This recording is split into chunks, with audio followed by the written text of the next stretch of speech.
Nuestro estudio bíblico de hoy,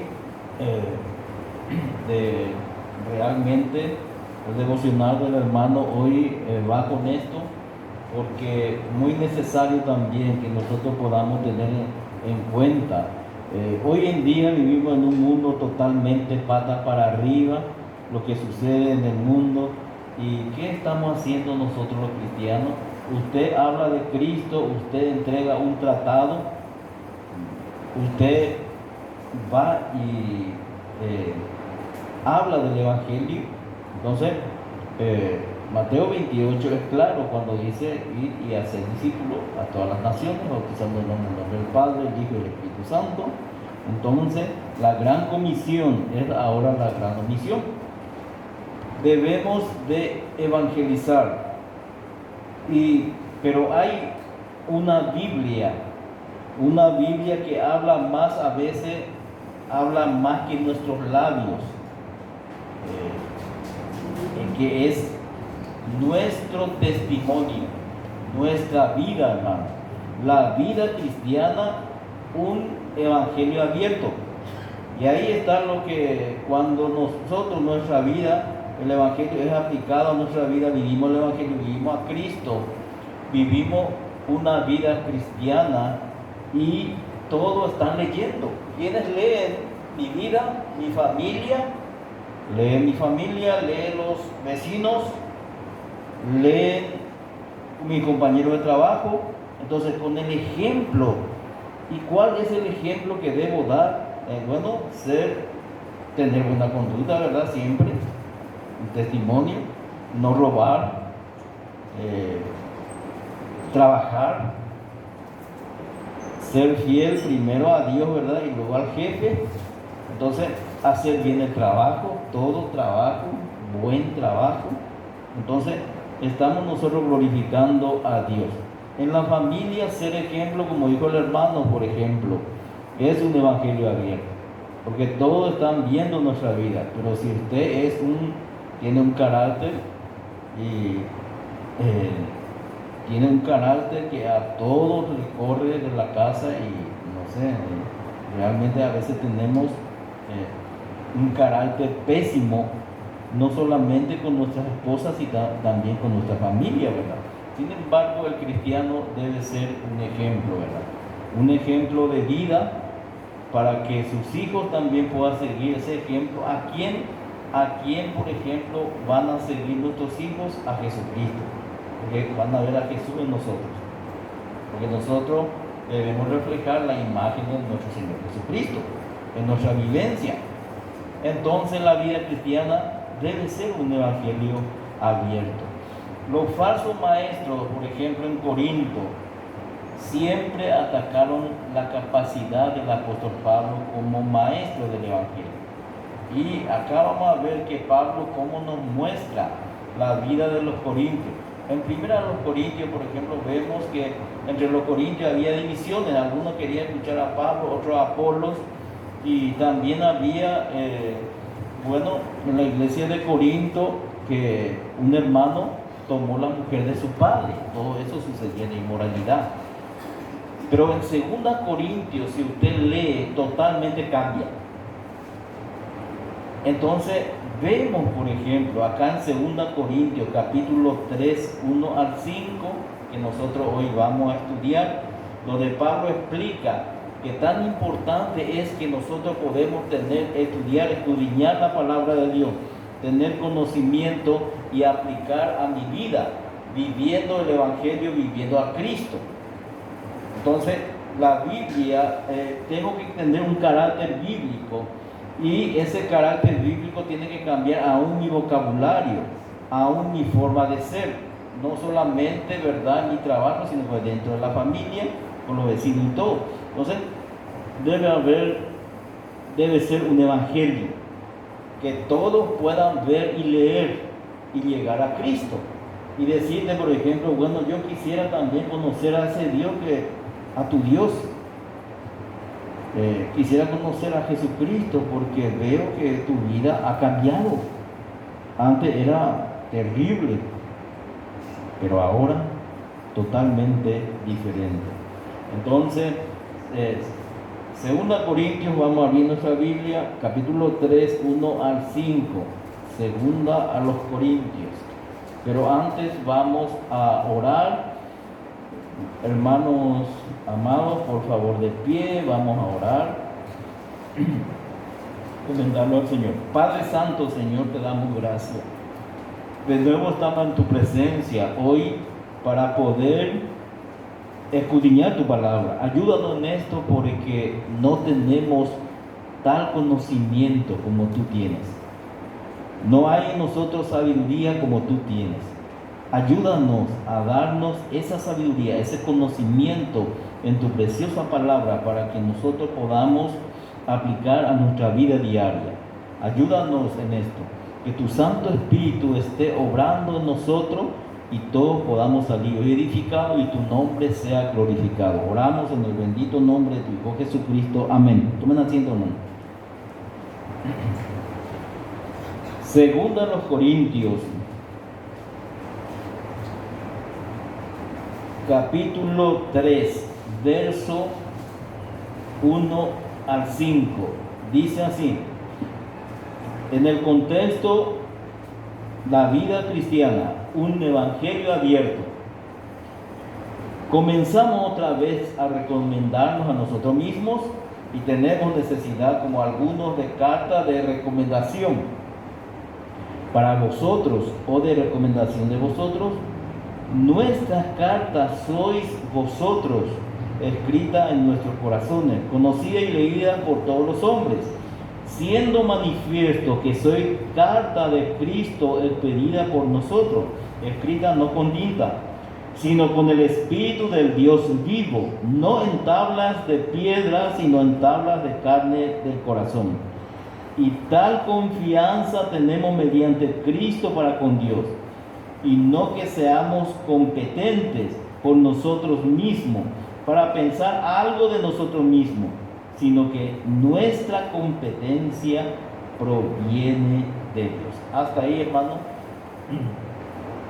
los versículos bíblicos. Hay mucha enseñanza en esto. Vemos, y repito de nuevo, que hacían los falsos maestros en Corinto, por ejemplo. Siempre atacaron la capacidad del apóstol Pablo como ministro del Evangelio. Pero vean la pregunta. Pablo le hace esta pregunta: ¿y por qué no también a los judaizantes que siempre estaban ahí para obstruir el Evangelio, ¿verdad? Entonces hay dos preguntas acá donde dice: comenzamos otra vez a recomendarnos a nosotros mismos. ¿Qué es lo que Pablo está diciendo? Porque los falsos maestros decían: bueno, este Pablo no tiene título, no tiene un título teológico, en donde estudió para que él sea apóstol, y estaban cuestionando su apostolado. Pero vemos, hermanos, de que ¿qué hace Pablo? Entonces, tanto la primera pregunta como la segunda dice: o tenemos necesidad, como alguno, de carta de recomendación para vosotros, de recomendación de vosotros. O sea que a lo mejor decía Pablo, tenés que tener una carta de recomendación, traer para poder ser ministro del Evangelio, para poder enseñar. ¿Dónde está tu título de pastorado, de teólogo?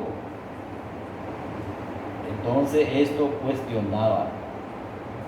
¿Por qué? Porque vemos allá, y vamos a dejar un poco ahí, marquen ahí, y vamos en 1 Corintios capítulo 9, 1 al 2. Primera a los Corintios capítulo 9, 1 al 2. Vean lo que pasó ahí. Dice así: no soy apóstol. Ve, Pablo hace otra pregunta porque están cuestionando su apostolado. No soy libre, no he visto a Jesús el Señor nuestro. Entonces, viendo todo esto, ¿no sois vosotros mi obra en el Señor? Todo esto, una pregunta que Pablo estaba haciendo porque ellos estaban cuestionando su apostolado. Pero luego dice el verso 2, vean el verso 2, si para otro no soy apóstol, para vosotros ciertamente lo sois, porque el sello de mi apostolado sois vosotros en el Señor. Ahí vemos, hermanos, qué es lo que hace Pablo. Pablo dice, no tengo ningún título, no tengo ninguna carta de recomendación, pero les muestro mi apostolado, que son los corintios, la vida de los corintios, porque todos podían leer. En primera los corintios, todo ahí, bueno, los corintios estaban totalmente desordenados, pero en segunda los corintios ya cambia la vida de ellos. Entonces, ¿qué pasó? Pablo dice, ya podía decir por los corintios, este es mi carta de recomendación, la vida de los corintios. Ojalá Dios pueda decir, bueno, esta es mi carta de recomendación, yo recomiendo al hermano tal, a la hermana, vean su vida, vean su testimonio, porque en eso es lo que fallamos mucho, me incluyo, hermano. No ataco a nadie, pero veo que la palabra me confronta a mí, nos confrontan a todos. Vida práctica es lo que necesitamos, hermano. Por eso hay celos, hay contiendas en una iglesia, por eso hay murmuración. ¿Por qué? Porque no hay vida práctica. No vivimos a veces el Evangelio. Dice el verso 13, contra los que me acusan, esta es mi defensa, decía el apóstol Pablo. ¿Acaso no tenemos derecho de comer y beber? Y entonces ahí empieza Pablo a leer. Usted puede leer todo el capítulo poniendo defensa a su apostolado. Y volvemos a 1 Corintios 9, donde vemos de que ellos, los falsos maestros, cuestionaban el apostolado del apóstol Pablo. Segunda los Corintios 3, verso 2. Antes de pasar al verso 2, quisiera también ver qué significa carta de recomendación. Hoy nosotros también usamos eso, algunos nos recomienda y a lo mejor nos da una carta, como un tipo carta, algo para llevar a otra persona y que garantice, ¿verdad?, que somos confiables, a lo mejor para trabajar en una empresa, ¿verdad? Entonces el currículum, por ejemplo, que tenemos ahora nos habilita, pero antes, en tiempo de Pablo, el verso 1, este tipo de carta se utilizaba para presentar y autenticar a una persona en la iglesia del primer siglo. No se manejaban por carta, por eso Pablo escribía carta a los corintios. Y en 1 Corintios 16, 3, los Corintios dice en cuanto a la carta de recomendación, para que nosotros podamos entender. 1 Corintios capítulo 16, verso 3, dice así: cuando haya llegado a quienes hubieres designado por carta, a esto enviaré para que lleven vuestro donativo a Jerusalén. Entonces acá Pablo designa a dos hermanos, probablemente era Tito, uno de ellos, y otro, a lo mejor Timoteo también, que iban a llevar un donativo a Jerusalén. Jerusalén, la iglesia de Jerusalén estaba pasando por una pobreza extrema, y las iglesias que eran Tesalónica, Efeso y Colosas, y dijeron: nosotros queremos participar en dar nuestro donativo, ofrendar. La iglesia de Tesalónica también era una iglesia muy pobre, pero igual ellos decían: nosotros queremos participar. ¿Por qué? Porque ellos entendieron que la ofrenda, a través de la ofrenda también, Dios no elige a cualquiera para que ofrende, aquel que nace en su corazón. Y los tesalonicenses eran así. Lean ahí en 2 Corintios capítulo 8 completo sobre eso. Entonces vemos de que se manejaban por carta. Pablo mismo se manejaba, iba a enviar un donativo a la iglesia de Jerusalén. Otro versículo que podamos mirar es 1 Corintios 4:14. 1 Corintios 4:14 en cuanto a la carta de recomendación.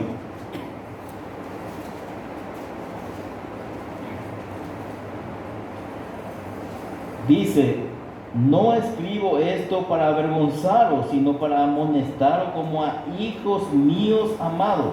Entonces, ahí se entiende que por carta Pablo escribió y a los corintios. Entonces, explicando también de que ellos eran servidores de Cristo, administradores de los misterios de Dios, tanto como Pablo como también los corintios, ¿verdad? Entonces acá vemos que se manejaban por carta. Otro versículo en 2 Corintios 2:9, siempre en el contexto de carta de recomendación, para que nosotros podamos tener en cuenta cómo se manejaban las iglesias primitivas. 2 Corintios capítulo 2, verso 9. Porque también para este fin os escribí, para tener la prueba de si vosotros sois obedientes en todo. Esto era una carta, recuerden que aquel hermano que había pecado en la iglesia en 1 Corintios, por ejemplo 5, aquel hermano que tuvo como mujer a la mujer de su padre. Luego que dijo Pablo: echen a ese perverso de la iglesia, echen de ahí. Entrégale a Satanás. Pablo decía: entrégale a Satanás para la destrucción de la carne. O sea que Pablo decía: entréguele a Satanás para que muera prematuramente. ¿Y qué pasó con este hermano? Se entristeció tanto, se arrepintió de corazón. Entonces Pablo dice, bueno, en 2 Corintios, Pablo dice, bueno, vayan y restauren al hermano. Se ha arrepentido de corazón del pecado que hizo, entonces hay que restituirlo. Y ahí es donde el 9 dice: porque también para este fin os escribí, para tener la prueba si vosotros sois obedientes. Entonces, no solamente por qué Pablo solamente se manejaba por carta a los corintios en 1 Corintios 5 y 2 Corintios capítulo 2, para que Pablo vea la obediencia de ellos. Ellos eran obedientes al apóstol Pablo, porque primeramente quisieron cubrir ese pecado. Hermanos, en una iglesia no hay que cubrir pecados, porque eso es como una manzana, ¿verdad? Una manzana que está en una cesta, se pudre, y hay que sacar esa manzana de ahí, si no todo va a contagiar. Así es el pecado, hay que sacar. Entonces, si bíblicamente aplicamos todo esto, ¿verdad?, a un hermano que está en pecado grave, tiene que ser sacado de la iglesia, ¿verdad? Y luego, si se arrepiente, ser restituido, como hizo acá el apóstol Pablo. Entonces, todo es por carta, se manejaban las iglesias. En Hebreos 13:22 también, Hebreos 13:22.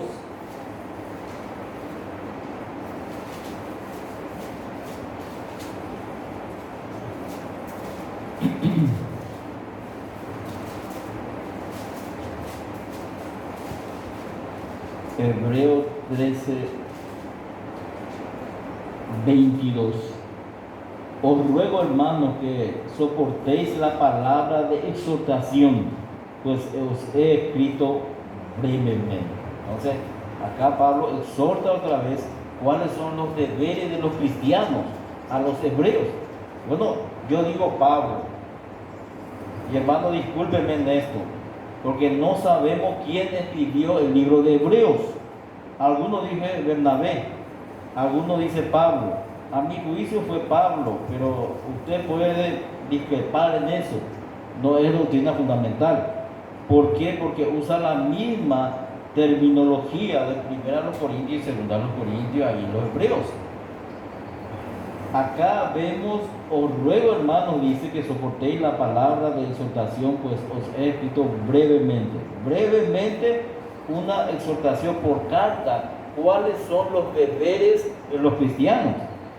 Y un día quisiera quisiera, por ejemplo, llevar un estudio, porque esto acá, vean de dónde empieza la vida cristiana.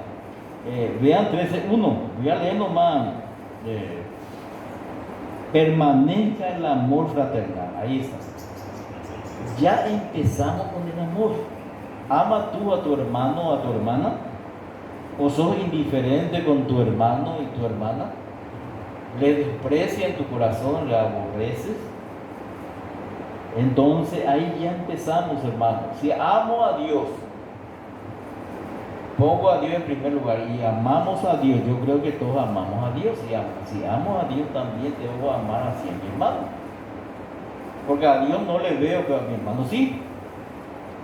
Y no solamente ahí se ramifica el amor de Dios en amar a los hermanos, también en amar a los perdidos, llevándole el Evangelio. Entonces hay dos cosas importantes que debemos entender. Si amo a Dios, debo amar a mi hermano en la fe y amar a los perdidos llevándole el Evangelio. En eso se centra el amor de Dios. En eso se centra el amor a tu prójimo, aquel que está cerca. Proximus, viene del latín proximus. Bien, entonces acá vemos de que por carta, una exhortación, hermano, rica en enseñanza para que nosotros debemos. Dice, acordado de los presos, dice, como si estuvierais presos, juntamente con ellos, y de los maltratados, como que también vosotros mismos estáis en el cuerpo. Luego dice, honroso sea todo el matrimonio y el lecho sin mancilla, ahí también. Son deberes cristianos, hermanos, profundos. Pero a los fornicarios y los adúlteros los juzgará Dios. Sean vuestras costumbres sin avaricia, contentos con lo que tenéis ahora, porque Él dijo, no te desampararé ni te dejaré. Entonces, no tengamos avaricia, avaro, amar el dinero, ser avaro, contento con lo que tenemos. ¿Por qué? Porque Dios dice, no te desampararé ni te dejaré. Dios nunca te va a desamparar, hermano. Tal vez todo pueda dejarte, tu familia puede dejarte, tus hermanos pueden dejarte, tus hijos pueden dejarte, pero Dios nunca te va a desamparar. Hay a veces, hermanos, que yo prácticamente parece que me quedo muy solo. Y a veces nos sentimos así, ¿verdad? Bueno, no hay hermanos, no hay familia, no hay nada, ¿verdad? Pero cuando vemos la palabra de Dios, nos fortalece, porque Dios nunca nos va a desamparar. Maravilla de maravilla. Y dice, y cita ahí, si usted quiere hacer una concordancia bíblica donde dice no te desampararé ni te dejaré, está en Deuteronomio 31, sí al 8, y también Josué 1:5. Deuteronomio 31, 6 al 8, repito, y Josué 1:5, en cuanto a no te desampararé ni te dejaré. ¿Saben por qué es muy importante esto, hermanos? Porque cuando pasamos situaciones difíciles, hay que leer estos textos.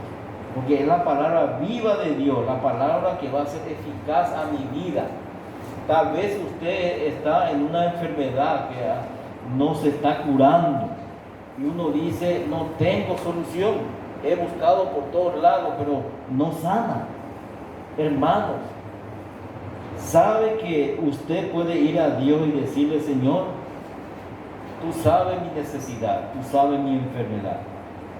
Y uno puede pedir, porque la oración es petición, porque Él nunca te va a dejar ni te va a desamparar, ni en esa situación, ni te va a dejar ahí sufriendo, te va a sacar de esa situación. Bien, entonces vemos estos versículos que nos hablan, me desvié un poco, ¿verdad? En la aplicación, las cartas que utilizaba el apóstol Pablo en cuanto a las iglesias. Volvemos otra vez a 1 Corintios capítulo 3.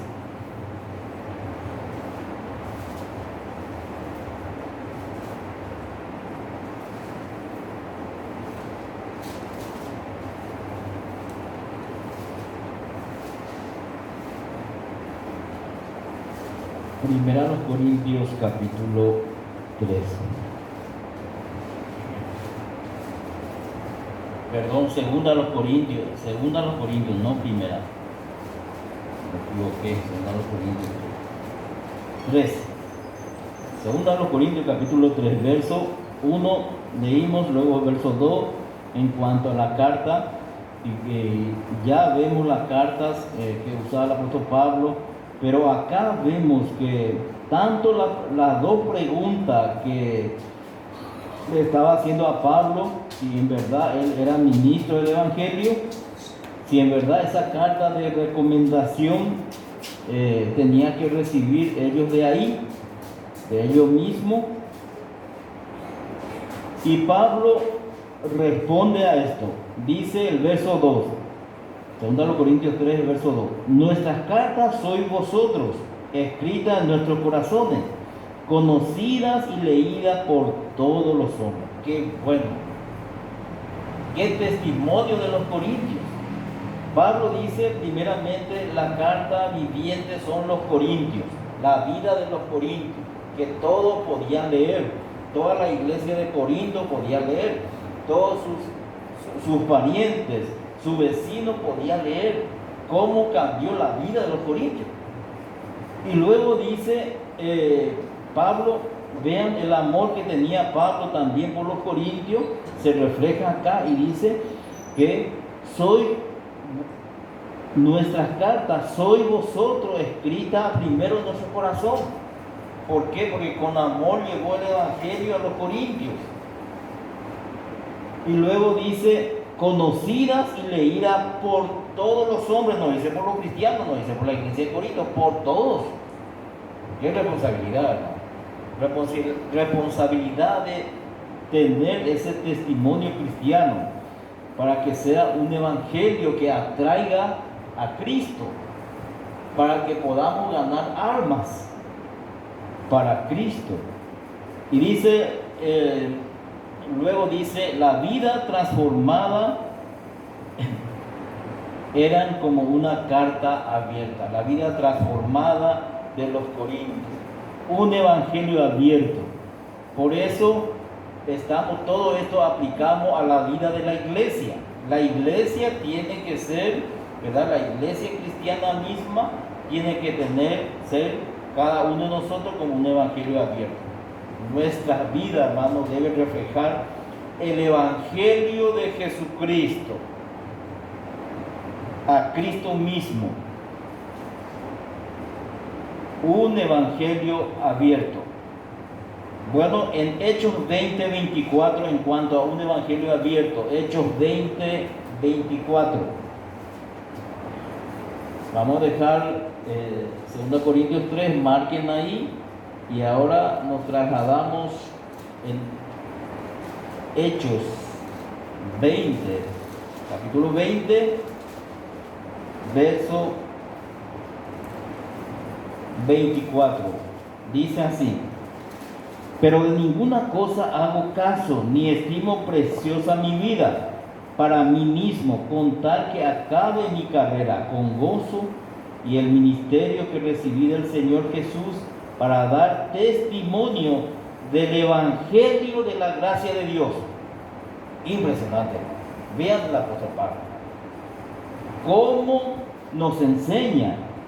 Dice, de ninguna cosa. Esto era un discurso de despedida de Pablo, era ya en Mileto. Pero vean el apóstol Pablo de que dice, ninguna cosa hago caso. ¿De qué caso, por ejemplo? Porque había muchos que querían, por ejemplo, obstruir la vida de Pablo mismo y también el evangelio. Pero él no hacía caso. Ni estimo preciosa mi vida para mí mismo.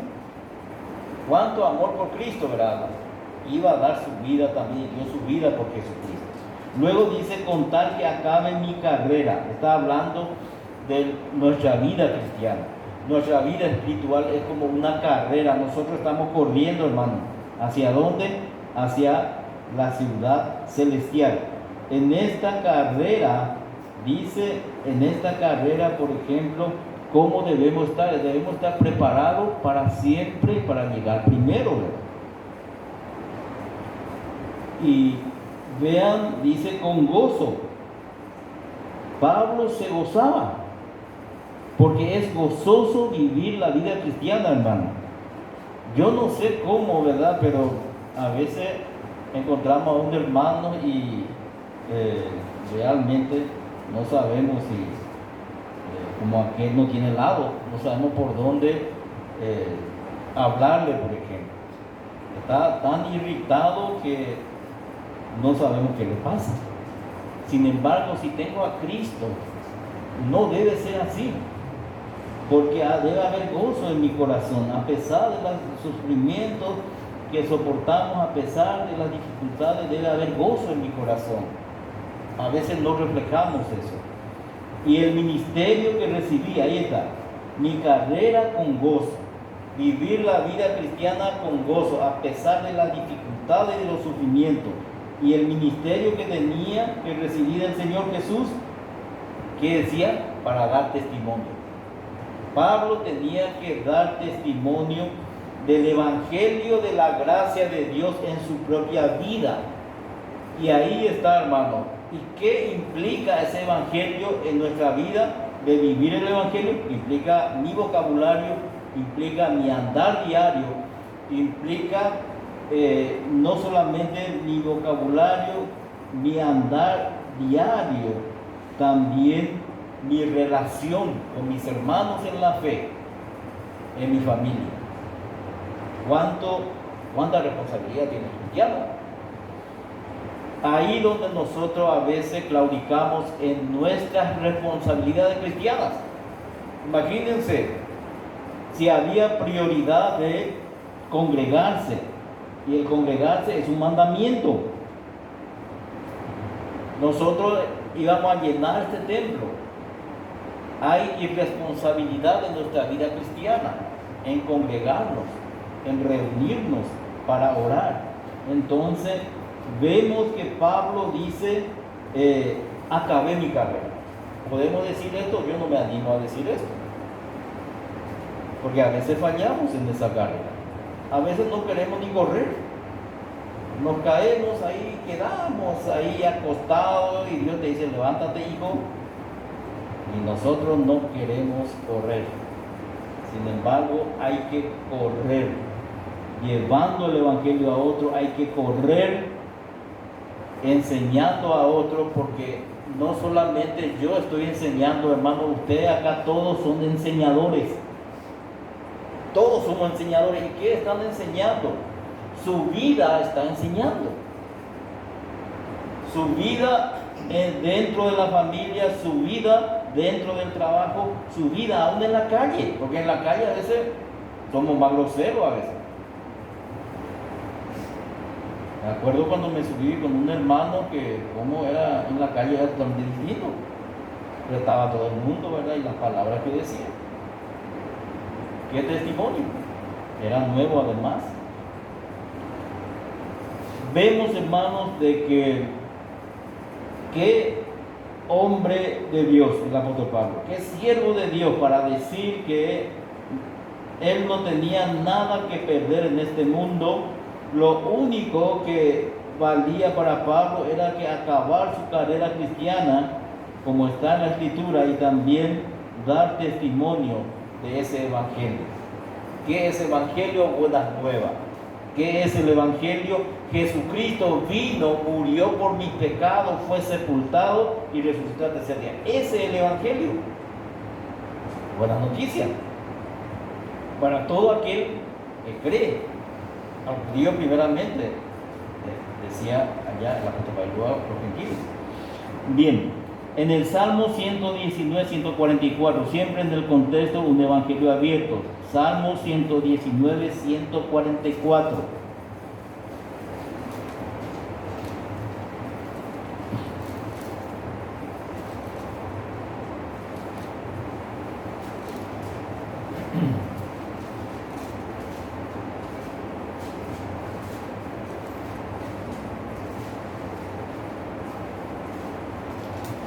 Dice así: Justicia eterna son tus testimonios. Dame entendimiento y viviré. Bueno, ¿qué enseña el salmista? El salmista dice, oremos a Dios, pidamos entendimiento para vivir la vida cristiana. Porque eso es lo que falta, hermanos. No hay entendimiento en congregarnos, que es prioridad para nuestra vida cristiana. Yo no digo si uno no puede el trabajo, si uno está enfermo, pero ¿por qué enfatizo tanto esto? Porque vemos, si entiendo la palabra, y la palabra me dice, Hechos capítulo 2, 41 y 42, en el 42 vemos de que habla de la comunión unos con otros, está dentro de los pilares de la sana enseñanza bíblica, mandamiento. David decía, me alegro, con alegría estoy cuando me dicen los hermanos, vamos a la casa del Señor. Entonces, esto es uno de los salmos. Hay bastantes versículos que podamos decir. Debe haber entendimiento en congregarnos, entendimiento en orar, entendimiento en la oración, por ejemplo, entendimiento en reunirnos para orar. Debe haber entendimiento cuando estudio la palabra de Dios, entendimiento cuando se está enseñando la palabra de Dios. Debo prestar atención para que pueda entender. Y vemos, hermanos, y dice, justicia eterna son tus testimonios. El testimonio de Dios es el que justifica, porque el testimonio de Dios es Jesucristo. Dios Padre testifica de su Hijo Jesucristo, que en Él hay vida eterna, que Él es el Dios verdadero, que en Él hay salvación. Justicia eterna son tus testimonios, testimonio de Dios y de Jesucristo. Y ese testimonio me ha sido dado a mí, a ti, mi hermano, a ti, mi hermana, que debemos de testificar. Los ángeles quieren testificar, pero Dios dice, no, esto pertenece a mis hijos, a los salvos por Jesucristo, de poder testificar. Ahí vamos a tener entendimiento y podamos vivir la vida cristiana, porque debemos de vivirla. Mientras que vivimos en este cuerpo, debo de vivir vida espiritual, no vida carnal, vida espiritual. Entonces, otro versículo está en cuanto a la vida es un evangelio de la vida cristiana, Hechos 13:47. Hechos 13:47. Hechos de los apóstoles.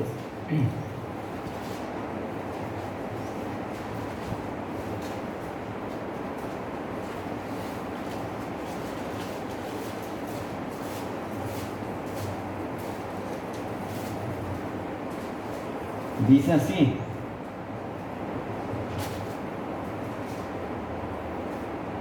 porque así nos ha mandado el Señor diciendo, te he puesto para luz de los gentiles. ¿A quiénes le dice esto? A Pablo y a Bernabé.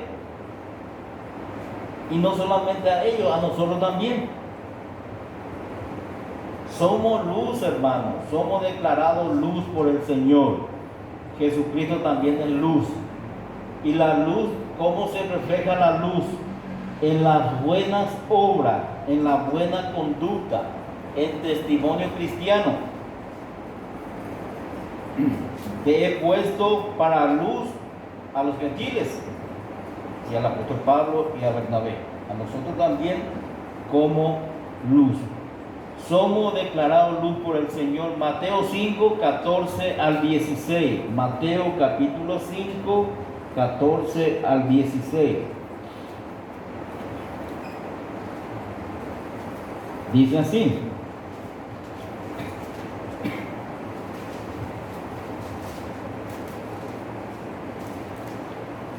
vosotros sois la luz del mundo.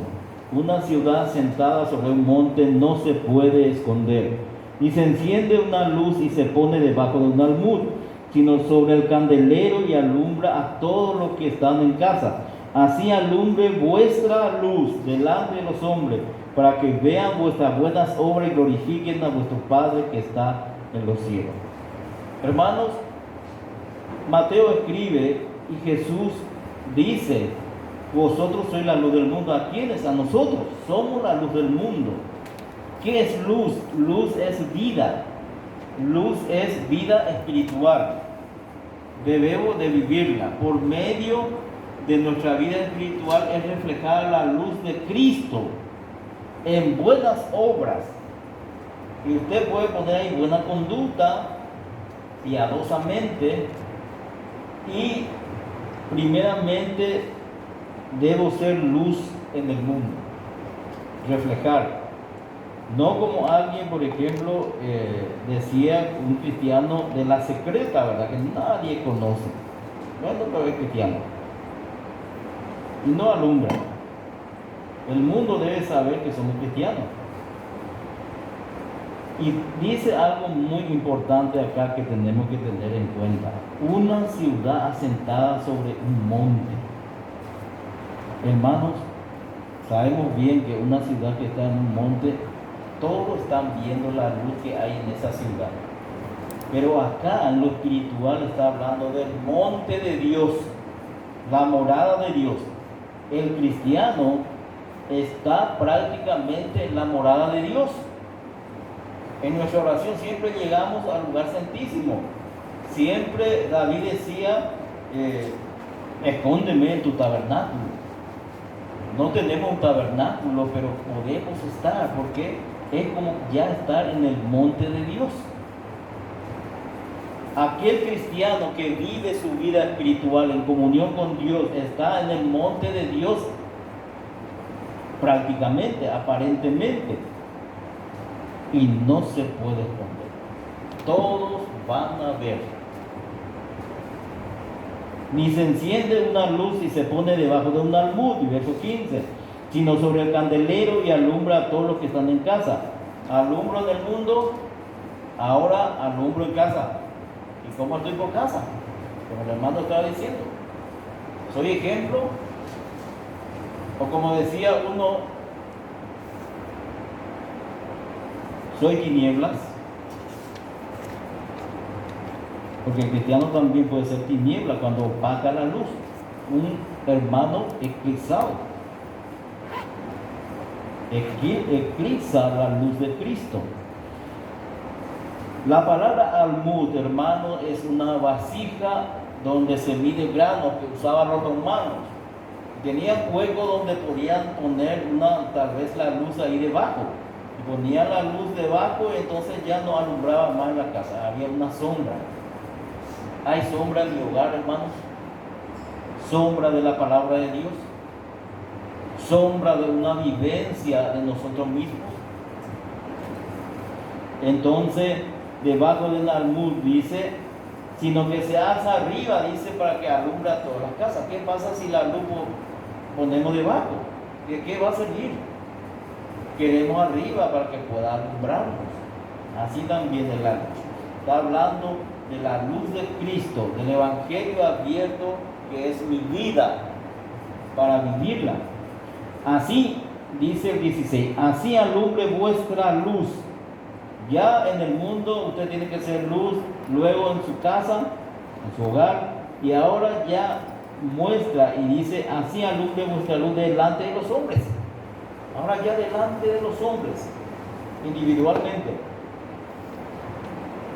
para que vean vuestras buenas obras. Ahí está, la luz se refleja en buenas obras. Y glorifiquen a vuestro Padre que está en los cielos. ¿Cuándo se va a glorificarle a Dios en nuestras buenas obras? Cuando tu vecino un día va, a lo mejor otro hermano le habla del Evangelio, y el vecino dice, bueno, yo voy a recibirle al Señor porque veo que el hermano, el tal hermano, cómo vive su vida, es respetuoso, es honrado. Nunca escucho que hay pelea en su hogar, que tan difícil es, ¿verdad?, a nosotros a veces. Y vemos, por ejemplo, de que Entonces va a decir ese vecino, bueno, yo quisiera conocer el Dios de mi vecino, que es cristiano. Entonces le recibe a Cristo como Salvador personal. ¿Qué está haciendo? Está glorificando a Dios en esa salvación tan grande. Por eso la palabra dice, y glorifiquen a vuestro Padre que está en los cielos. ¿Y qué es lo que glorifica esa salvación tan grande? Por medio de que mi vida sea transparente como la luz y pueda irradiar la luz de Cristo. Hay una concordancia bíblica, si usted quiere poner acá, está en 1 de Pedro 2:12, en cuanto al verso 16, para poder entender mejor qué es glorificar a Dios. 1 de Pedro 2:12, ahí puede anotar. Bien, creo que la hora no, bueno, tenemos unos cuantos. En 1 de Pedro 2:12. Podemos leer eso. 1 de Pedro 2:12, que cité. Vamos a 1 de Pedro. Hay tiempo. 1 de Pedro 2:12.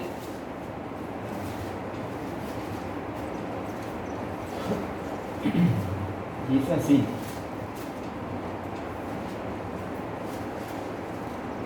Manteniendo buena vuestra manera de vivir entre los gentiles, para que en lo que murmuran de vosotros como de malhechores, glorifiquen a Dios en el día de la visitación, al considerar vuestra buena obra, lo que está diciendo.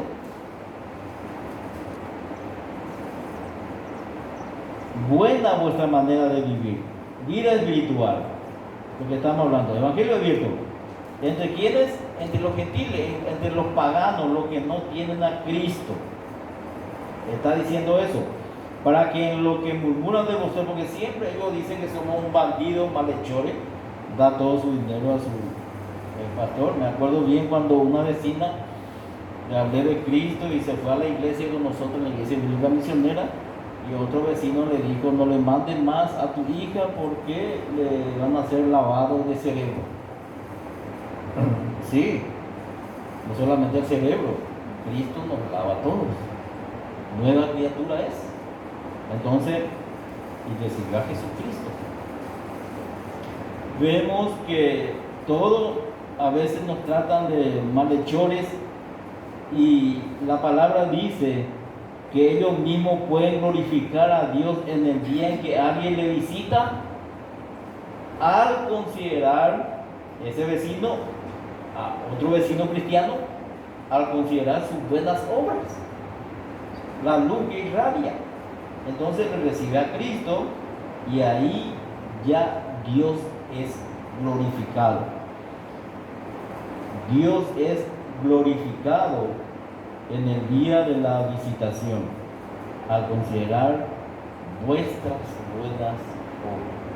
Impresionante la escritura, impresionante, hermano, la enseñanza que tenemos para nuestra vida espiritual. Bien, vemos entonces de que el testimonio de fidelidad y de veracidad del Evangelio, eso es lo que transmite en nuestra vida, tiene que transmitir fidelidad y veracidad del Evangelio, autenticidad del Evangelio de Dios en nuestra vida, porque la estamos viviendo. Dice, volvemos otra vez en 2 Corintios, capítulo 3.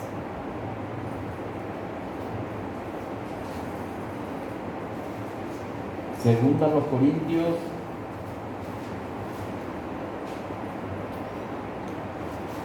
capítulo 3, verso 3. Y luego dice, ¿verdad? Verso 3. Dos ya leímos, ya estudiamos nuestra carta, sois vosotros, escrita en nuestros corazones, primeramente Pablo, amaba mucho a los corintios, conocida y leída por todos los hombres, la vida de los corintios, una vida transformada, siendo manifiesto que soy carta de Cristo expedida por nosotros, escrita no con tinta, sino con el Espíritu del Dios vivo, no en tablas de piedra, sino en tablas de carne del corazón. Bueno, ¿cómo entendemos esto? Vemos de que Pablo decía, ustedes sois carta de Cristo, expedida por nosotros. Nosotros fuimos los que llevamos el Evangelio a los Corintios y ellos son una carta viviente, pero no es una carta escrita por hombres, vean hermanos, con tinta, no es una carta escrita en tablas de piedra como la ley, porque la ley a nadie podía salvar, la ley del Antiguo Testamento, sino con el Espíritu del Dios vivo, sino en tablas de carne del corazón. Dios escribió con el Espíritu, con su propio Espíritu. Recuerden que cuando dice que el Espíritu fuimos sellados por el Espíritu Santo, Dios escribió por medio del Espíritu Santo en las tablas de carne de nuestro corazón. ¿Qué significa esto? Que ya nosotros, desde el momento en que le recibimos a Cristo, nueva criatura somos, Dios ha escrito ya en nuestro corazón. ¿Qué ha escrito Dios? Una vida transformada, una vida espiritual. Y ya estamos preparados para que usted pueda leer toda la Biblia, ya está preparado para vivirla, ya está preparado para andar en comunión con Dios, para andar en buenas obras, porque ya su corazón está preparado para eso. Entonces, vemos, hermanos, de que cómo el apóstol Pablo explica esa carta viviente, la vida transformada de los corintios y de nosotros mismos también. ¿Por qué debemos de ser carta abierta, evangelio abierto, para que muchos puedan llegar a Cristo? Tan necesario es esto. La carta de Pablo no era un documento humano, no fue escrito con tinta, dice ahí. Era una carta viviente. Fue escrito por el poder de Cristo mediante la obra transformadora del Espíritu Santo. Dios escribió su ley en el corazón de la persona a quien transformó. Entonces, hermano, usted ya está preparado su corazón para inquirir la palabra de Dios y para vivirla, para obedecer sus mandamientos. Pero ¿por qué no la obedecemos? Por el pecado que hay en nosotros, por nuestra debilidad que es el pecado, por el mundo que obstruye nuestra vida, por la carne que siempre me quiere llevar hacia las cosas del mundo, por el diablo que tentador, y nos tienta y nos desvía del camino de Dios. Hoy encontraron hermanos, y no voy a dar su nombre, les desvió prácticamente, ¿verdad? Y el enemigo les desvió del camino. Venía a congregarse acá, pero le llevó a otro lado. Así somos, porque somos débiles y a veces falta entendimiento en nosotros. Esto es muy importante. Vamos a dejar acá, vamos a llevar una segunda parte, porque el tiempo ya no nos da. Hermanos, tengamos en cuenta de que solamente Dios puede hacer, por el poder de Cristo, mediante la obra transformadora, ¿verdad?, del Espíritu Santo, puede escribir su ley en nuestro corazón. Fue escrito la ley ya de Dios. No estoy hablando de la ley del Antiguo Testamento, estoy hablando de la ley de la fe que viene por Cristo Jesús. Él transformó nuestra vida, transformó mi vida para que pueda vivirla y pueda vivirla en abundancia. Pero a veces, ¿por qué? Porque a veces, no sé, parece que somos como esos que perdieron su salvación, porque hay doctrinas que dicen que se pierde la salvación. La salvación no se pierde, pero a veces vivimos como que perdemos nuestra salvación. Y yo digo a veces, bueno, este hermano, ¿será que me va a saludar o me va a morder? Que viene ya parece con rabia y no sé. Debemos ver, hermanos, tan importante es esto que podemos vivir la vida cristiana. Amén. Bien, vamos a dejar esto, tiene una